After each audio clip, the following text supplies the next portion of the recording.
Washington Times, they're reporting that a smuggling ring has guided illegals from terror hotbeds in the Mideast right to the Americans' border. Joining us now is John Bolton, scholar with the American Enterprise Institute. Mr. Ambassador, I say, build that wall. And you say what?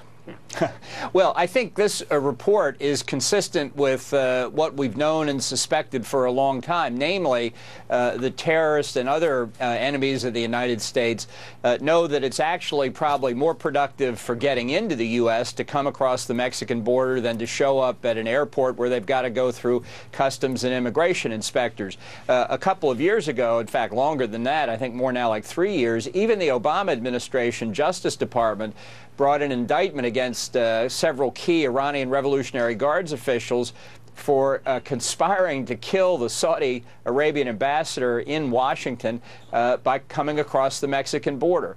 So I think this terror threat is real, and quite apart from whatever you think of the general illegal immigration question, securing the borders and protecting innocent American citizens here at home is something that we're not doing a good job of. I think President Obama and Hillary Clinton are very exposed in the event of a terror attack in America before the election. I think that would be a disaster for the Democrats at this point, and a very big plus. I hate to say it, but I think it would be a big plus for Donald Trump.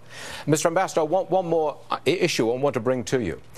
Greece spends all of its bailout money from the European Union, all the money it's got for the bailout, is going to handle the migrant crisis. It doesn't go to Greece. It handles the migrant crisis. This is another example of where migration is the issue of the day, and I think it's tearing Europe apart.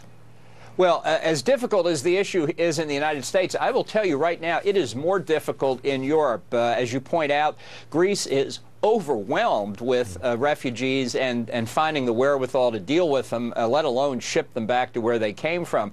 But it's true all across southern Europe. Although we hear the reports of these tragedies of ships sinking in the Mediterranean as people try to get from North Africa to southern Europe, more are getting through. This is the summer sailing season. That is going to increase. It's happening all across the continent. I think it will have an impact on the Brexit referendum in Great Britain on June 23rd, because people see the potential for Britain itself. Yes, I think they do. Mr. Ambassador, thank you very much indeed for joining us on a very busy morning. We appreciate it. Glad to be with you. Yes, sir.